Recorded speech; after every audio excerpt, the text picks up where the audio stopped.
Oi, alunos da Escola Dona Amélia de Araújo, sou eu, a professora Priscila, professora de Biologia, e hoje eu vou falar com vocês sobre o reino animal e o filo dos moluscos. Então, dentro do reino animal, a gente já viu os poríferos, os quinidários, nós já vimos os plateumintos, nemateumintos, os anelídeos. Eu já gravei a aula que eu vou lançar junto com os moluscos aqui de artrópodes. Então, nesse bimestre, nós vamos parar em moluscos, que vai ser o último grupo que vamos trabalhar aqui.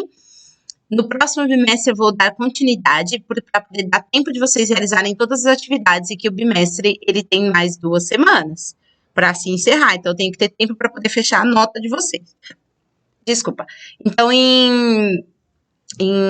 no começo do terceiro bimestre, eu vou dar continuidade falando de equinodermos e de cordados. Os moluscos, então, eles são caracterizados por possuírem o corpo mole. Esse nome molusca vem do latim, é mollis, que significa mole. O corpo deles é molenga. Alguns vão possuir concha. Essa concha ela pode ser interna ou externa, e outros podem não ter concha, como o polvo, ele não possui concha. Então, todos os moluscos eles vão ter um corpo mole, coberto ou não por conchas. Às vezes, a concha pode ser interna, como na lula, na sépia, ou a concha pode ser externa, como nos caracóis, nos caramujos e no náutilo. Ele é um grupo bem diversificado, eles só perdem para os artrópodes mesmo, então tem muitas espécies espalhadas por aí. Eles podem ser encontrados em qualquer tipo de ambiente, como ambiente marinho, de água doce ou terrestre, e eles são muito apreciados pela culinária, principalmente o ser humano. Você já imaginou lá, quando a pessoa vai, abre uma ostra lá, joga um limãozinho, um salzinho e chupa aquele treco estranho. Eu não gosto, eu não sei, eu não consigo imaginar como uma pessoa pode gostar de comer aquilo. Assim como deve ter pessoas que devem imaginar como que a gente consegue comer carne vermelha, carne do peixe, a carne da vaca, carne do porco, do frango, etc. Mas comer mariscos, pelo amor de Deus, eu não consigo. Mexilhões, não, pelo amor de Deus. Como consegue, né? Não sei. Eu prefiro comer um teco de carne, ou uma salada, né? Alguma outra coisa que é mais legal. Bom, de forma básica, o corpo deles é revestido por uma cabeça, um pé e uma massa visceral. A cabeça, ela possui a boca, ela pode ser extremamente reduzida, né, em alguns grupos, né, ser bem pequena, quase imperceptível. O pé, geralmente, é uma base mais achatada e é musculosa, cheia de músculos para permitir a locomoção. A massa visceral é onde vai estar alojando ali os órgãos internos. Então, dentro dessa massa, que é tipo uma bolsa de órgãos, esses órgãos vão ficar armazenados ali dentro. E muitos vão apresentar uma concha, que vai recobrir o animal e proteger ele, mas nem todos, tá? Como eu falei, o polvo não tem concha, nem interna nem externa. A lula e a sépia já possuem concha interna. E a concha externa, né, como o náutilo, os caracóis, os caramujos e as ostras, por exemplo, é aquilo que a gente consegue ver, né, a olho nu. Então, aqui nessa imagem, nós temos o tentáculo de um caracol, aqui está mostrando um caramujo, né, um caracol, a cabeça dele. Na cabeça a gente tem a boca, né, ó, essa seta mostra a boca. Aqui está mostrando o pé do caramujo, que é a estrutura geralmente musculosa. Cavidade do manto, que é onde vai estar alojado ali a massa visceral e todos os órgãos desses indivíduos. A concha, né, que é mais externa e assim vai. Na forma de alimentação, né, eles realizam a alimentação e a digestão, né, desses alimentos aí, através de algumas estruturas que vão facilitar, né, permitir a captura desse alimento.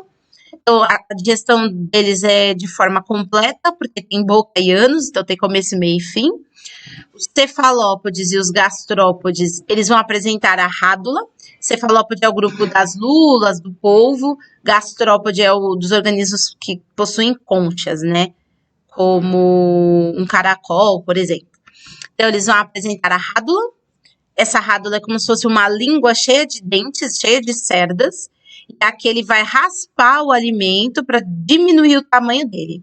Um dos desafios da faculdade que o professor passou para nós era na aula de zoologia, que a gente estava dissecando uma lula, cada grupo, né, tinha aproximadamente 5 grupos, cada grupo com 4 pessoas, 5 pessoas, E a gente secava alguns organismos já mortos, tá? A gente não matava nenhum animal, já vinham mortos para a gente fazer a análise na aula. Uma delas era uma lula, e o desafio que ele deu para ganhar um bombom era encontrar a rádula da lula. Então foi bem difícil, ela fica muito escondida, porque ele é um organismo todo molenga, a gente não tinha base nenhuma do que era essa rádula, porque ele não havia mostrado ainda, só falou que era algo que raspava, então a gente teve que abrir o treco para descobrir tudo que tinha ali dentro até achar essa rádula. 2 grupos conseguiram achar, o grupo que fazia parte do meu grupo e o grupo que ficava próximo a nós ali também. Então, mas foi bem difícil. O sistema respiratório deles, como eles podem viver tanto no ambiente terrestre quanto no aquático de água doce ou no aquático terrestre é ótimo, caramba, aquático de água doce ou aquático salgado, eles vão apresentar diferentes tipos de respiração. Então, a gente tem o grupo que vai fazer respiração branquial, através de brancas, são os moluscos que vão viver dentro da água, como os polvos, as lulas, as ostras. Respiração pulmonar é para organismos que vão viver em ambiente terrestre, como os caracóis. E a respiração cutânea ocorre nas lesmas. E elas também vão viver em ambiente terrestre, em solo úmido, né, em árvores. Então, a lesma, ela também é um molusco. Aqui é para mostrar o sistema circulatório, que ele é aberto, e o coração, ele situa-se dorsalmente na massa visceral. Então, ficar no dorso, se é no dorso, se é nas costas. Olha onde está o coração aqui, ó, do caramujo. Olha onde está o coração, aqui, ó, o coração, esse cinza mais escuro aqui é o coração desse polvo. Então, o coração, ele se localiza dorsalmente, né, na massa visceral. A massa tá aqui dentro da concha, ele fica escondidinho aqui atrás, certo? Então, aqui você consegue ver, ó, os pés do organismo, no caso o caramujo. Aqui você consegue ver toda a boca dele, o sistema digestório, que é completo, que vai levar até o ânus. Vamos ver onde está o ânus. Aqui. Então, entra a comida por aqui, sai por um buraquinho na concha. Nós temos, como falei, que alguns são monóicos, né? Podem apresentar as duas estruturas de reprodução dentro do mesmo indivíduo. Então, aqui tem o pênis e a vagina. É o mesmo canal que leva para os dois. E assim vai. Como eles se reproduzem? Eles reproduzem sexuadamente. Olha que bonita aqui, 2 lulas cruzando. Essa lula é macho, esta lula é fêmea. Ah, é pela cor? Não, pelo símbolo que tá aqui mesmo, porque eu jamais saberia identificar assim, olhando essa foto. Eles têm fecundação interna ou externa, depende do grupo. Então, eles podem ter fecundação dentro do indivíduo ou por fora do indivíduo, liberando os gametas na água. Esses gametas se encontram, se fecundam, e aí vai terminar de formar esse indivíduo.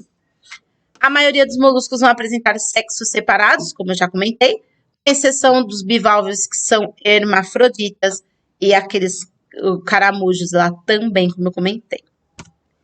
Qual é a classificação? Tem 1, 2, 3, 4, 5, 6, 7 classes. Dentro delas tem uns nomes estranhos, mas tem uns nomes muito conhecidos. Classe Aplacófora, Monoplacófora, Poliplacófora, que são indivíduos menos conhecidos. E o escafoda, é foda mesmo, né? O escafoda, ele já é um grupo um pouco mais conhecido. Os bivalves também, os gastrópodes e os cefalópodes. Então, os aplacóforas, eles são moluscos marinhos pouco conhecidos, né? Até eles têm poucos milímetros de tamanho, então são menos perceptíveis e identificáveis. Eles parecem vermes, então tem um corpo vermiforme e vivem em grandes profundezas. Não são muito famosos, não é tipo assim, tipo eu, né? Não é nada famoso, tá ali, existe, sobrevive. Não é tipo uma Ivete Sangalo da vida, né? É famosa, conhecida, vai qualquer lugar do mundo, todo mundo sabe o que é. É tipo eu. Nós temos a classe Monoplacófora. Eles são exclusivamente marinhos e eles habitam águas profundas. Eles possuem concha, olha que concha bonita. Seu corpo é totalmente recoberto por uma concha única, uma concha só. Aí que vem o nome do grupo, Monoplacófora. Ele tem uma única placa que vai cobrir o organismo. Aqui é ele morto já, tá? Porque não achei a foto a imagem dele em vida. O grupo dos poliplacóforas, eles são chamados também de quítons. Eles vivem aderidos a rochas em regiões de marés ou submersas. Sua concha é formada por uma série de 8 placas sobrepostas, ó. 1, 2, 3, 4, 5, 6, 7, 8 placas sobrepostas e articuladas, como se fosse o tatuzinho de jardim. Por isso que dá esse nome de poliplacófora, quer dizer muitas placas que vão recobrir este corpo. Nós temos a classe Scaphoda, eles são exclusivamente marinhos, a maioria vive enterrada e na areia ou no lodo, então é difícil de encontrá-los. São popularmente conhecidos como concha-dente, porque na hora que você vê eles se desenterram, você encontra eles, a concha deles parece um dente, né, de um canino de algum animal. O pé desses animais é musculoso, que está mostrando aqui na imagem, é adaptado a escavar e a se enterrar em substratos. Também é menos conhecido. O grupo dos bivalves é um grupo muito diverso, tem vários tipos de organismos dentro desse grupo. São espécies marinhas e também de água doce. O principal exemplo aqui desses grupos, que representam bem esses grupos, são as ostras, os mexilhões e os mariscos. A concha é composta por 2 partes, que são chamadas de valvas, por isso que são bivalves, por isso que é bivalve é o nome do grupo. Eles têm 2 válvulas de abertura, articulados por um músculo, né, chamado de adutor, por uma espécie de dobradiça situada na região dorsal. Então, ele tem como se fosse uma dobradiça de porta, né? Se vocês forem olhar, que é mais fácil de ver, que tem 2 válvulas de abertura, mas ligados por um único ponto. No caso dos animais, aqui eles possuem um músculo, é um músculo adutor para abertura e fechamento de concha. Eles possuem uma cabeça reduzida e um pé bem estreito. É o que vocês comem. Eles abrem a concha e conseguem se locomover usando o pé que eles expõem para fora, sabe? Que é estranho. Aqui dentro de classe bivalve eu coloquei a imagem da ostra. Ó que bonito, né? Esse animal. Que você pode até nem achar que é um animal, né? Mas aí ele tem a concha, que é externa. Aqui dentro tem essas estruturas. Aqui ele é bivalve, ó, tem 2 válvulas. Aqui tem um músculo que é chamado de adutor, que vai conectar uma válvula na outra para permitir a abertura e o fechamento dela. Essa aqui é a massa visceral, onde estão todos os órgãos, que é o que você come quando você joga o limãozinho e engole. Alguns bivalves, eles podem produzir pérolas, mas como que ele produz essa pérola? Entre o manto, que é onde vai estar o pé, tudo, e a massa visceral, às vezes entram estruturas, né, partículas estranhas, como a areia, a própria areia. Essas partículas, elas vão se acumulando ali. E vai sendo secretado uma substância pelo próprio organismo, que vai, para não causar mal nele, ele vai produzir uma substância que vai englobar essa partícula de areia, essa substância chama nácar, e essa nácar vai formando a pérola. Então, conforme vai entrando a areia, na hora que ela vai filtrando a água pelas brancas e tudo mais, essa areia, ela vai se acumulando. Como é um corpo estranho, qual que é a intenção? É defender o organismo desse agente estranho que entrou aí. Então, para poder se defender, ela vai produzindo essa substância que vai englobando essa partícula e depois ela elimina, ela joga fora. E aí vai o ser humano lá, criar ostras, só para criar pérolas, para eles poderem retirar as pérolas e venderem por milhões aí para vocês, que vão usar como adorno e achar que é bonito.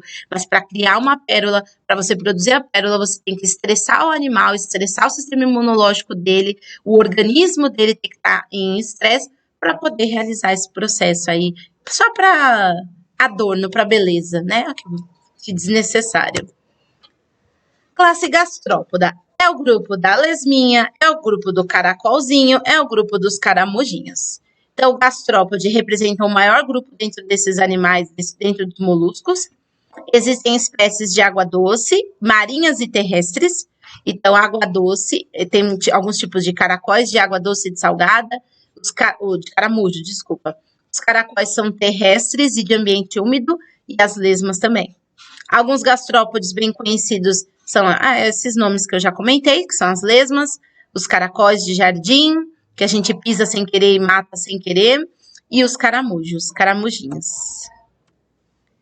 A classe cefalópoda, eles são exclusivamente marinhos, Nesse grupo nós temos as lulas, as sépias, os náutilos e os polvos, que fazem parte do grupo cefalópoda. A concha, ela pode estar presente, como nos náutilos, que ele é bem evidente, vou mostrar a imagem, ou ausente, como é o caso dos polvos, ou ser reduzida e interna, no caso das sépias e das lulas.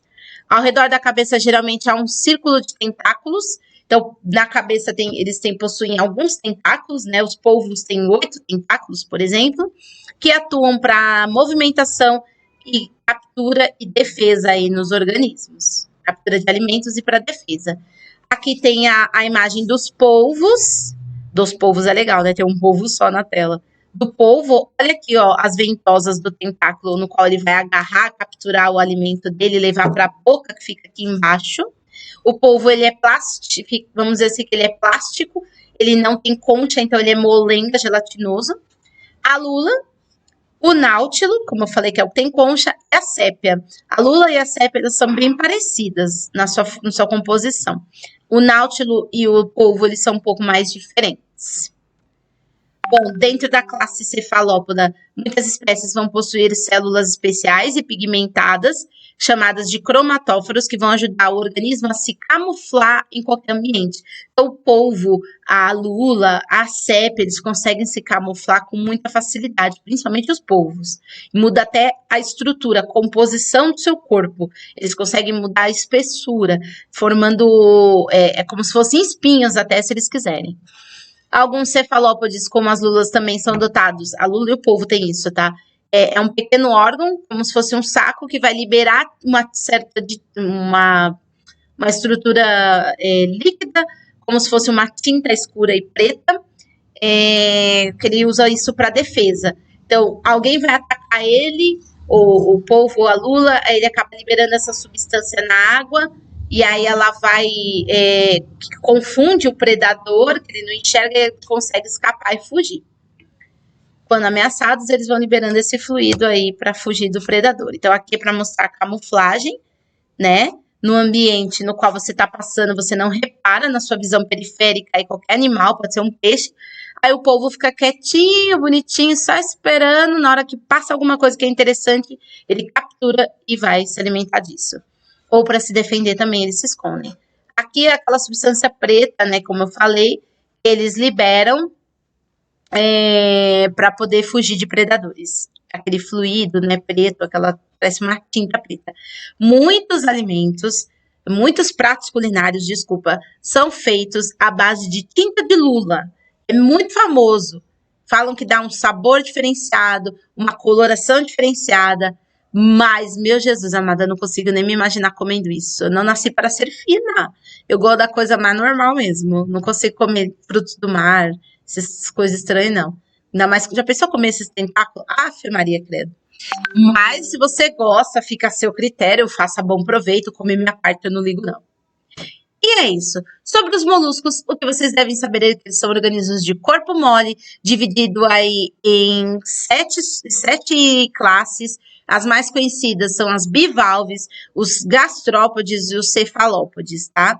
Existem as outras lá menos conhecidas, os escafodas também são conhecidos, mas aí esqueci até o nome deles, para vocês verem como é diferente. Os aplacóforos, os monoplacóforos e os poliplacóforos são menos conhecidos porque eles são menos vistos. Eles ficam em regiões mais profundas, eles são pequenos e aí é mais difícil, ou vivem enterrados e aí a gente não consegue identificar. Então, os escafodas, os bivalves, os gastrópodes e os cefalópodes são os mais famosinhos. E é o que tem aqui nessa imagem final, um exemplo de cada organismo aí, basicamente, para que a gente possa encerrar mais uma aula de reino animal. Qualquer dúvida, coloca lá em comentários particulares para que eu possa responder, tirar a dúvida de vocês e que a gente tenha aí essa troca aí de forma mais fácil. Obrigado pela atenção de vocês. Como eu falei, falta o grupo de equinodermos e o grupo de cordados, que provavelmente vai ficar para o terceiro bimestre, para que dê tempo de vocês, para que eu tenha uma semana de retomada de conteúdos, para que vocês façam tudo que está atrasado, para que não se prejudiquem e não fiquem sem nota no segundo bimestre também. Então, obrigado pela atenção de vocês, até mais e se divirtam estudando, aproveitem.